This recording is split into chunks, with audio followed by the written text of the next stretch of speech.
whole animals like this when we can grow sausages and burgers from their cells? Within a few years, laboratories not far from this farm in the Netherlands could be growing cultured meat for the table. Not only does it mean meat without slaughter, but it also promises to be better for the environment. Welcome to this week's show on alternative ways to eat meat. Coming up, how long before we eat meat grown in a lab? We visit the Netherlands where scientists are leading efforts to create the world's first test tube burger. Next, eating insects to save the world. We take a look at the six-legged diet of the future. And finally, a hard sell in Argentina. One man pits the soya bean against the country's love for traditional sources of protein. The idea of growing meat in a lab like this certainly keeps animal rights organisations happy. Environmental groups have also welcomed its green credentials. So why are so many people sceptical at the thought of eating cultured meat? An idea that could help to feed the growing population and reduce the negative impact of conventional livestock.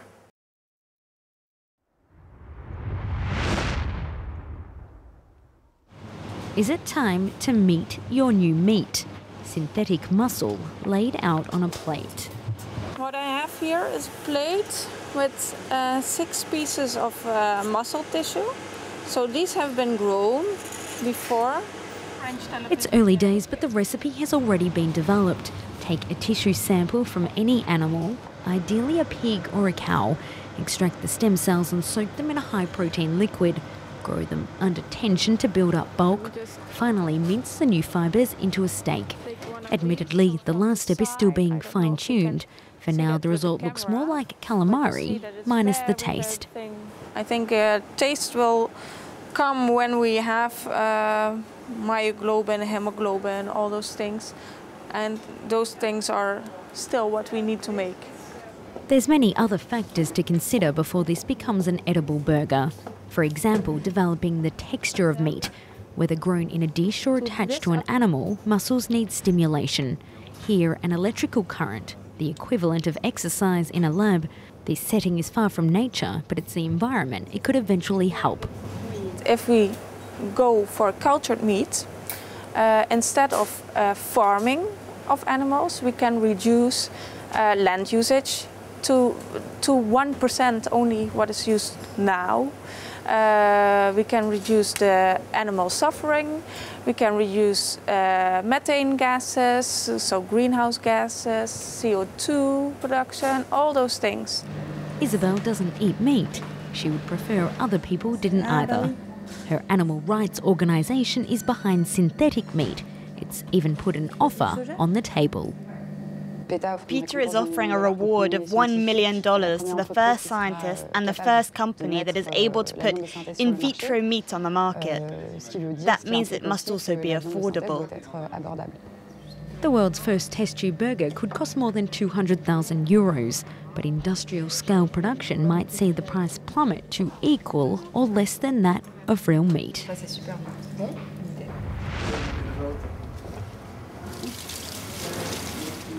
Welcome to the Hotel Rhine IJssel, a hospitality school in the Netherlands. I've joined a cooking class.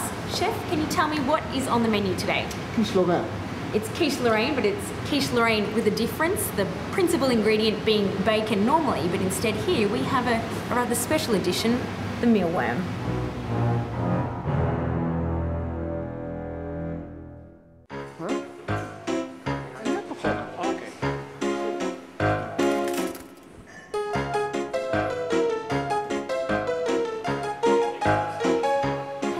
The end product, a rather appetising quiche Lorraine with a grasshopper on top. But while eating insects is not new, there's a growing realisation in Europe that our six-legged friends may need to become an alternative to meat.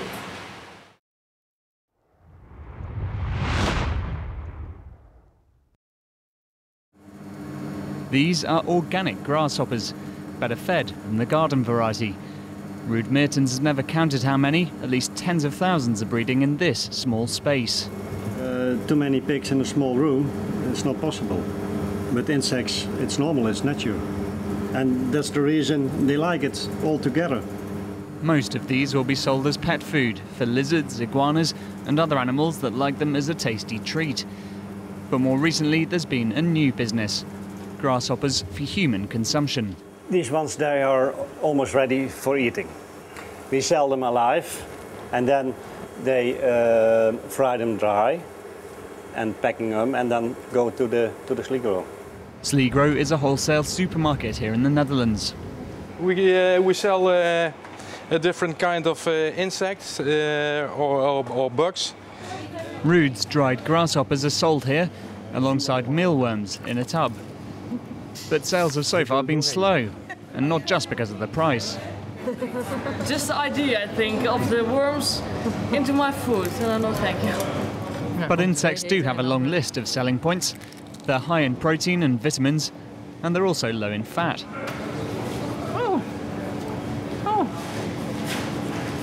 Crunchy. Professor Van House has been promoting insects as a food source for almost 20 years. His team of entomologists claim that by the year 2020 in Europe, there won't be much of a choice. We are going into a meat crisis very soon, and that's because, let's say, the food prices are becoming so expensive that we need an alternative. It's already estimated that beef, that it will only be for the rich. I think insects are a very good alternative. Compared to conventional livestock, insects emit far less greenhouse gas. Cows are among the worst, pigs are somewhat better, and grasshoppers are by far the best. But farming insects has its challenges. Huge amounts of energy are required to maintain the necessary temperature and light. Studies are underway to determine whether some of the environmental benefits could end up being lost. Changing meat-eating habits could be a hard sell in Argentina, one of the most carnivorous places on the planet. But that's what one man is attempting to do, using the country's soybean production as a primary source of protein and introducing it in school canteens across the nation.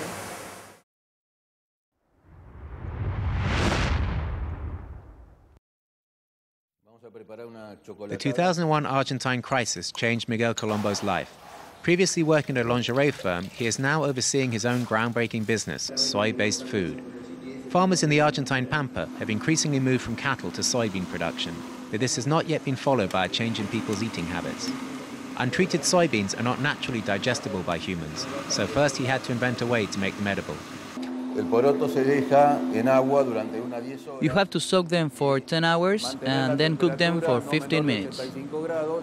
The cooking temperature has to be around 85 degrees. These are the keys to make the digestion of the soybean easier. 1,000 kilometers away, Andres is following these instructions carefully. 2.5 kilos of beans with 25 liters of water.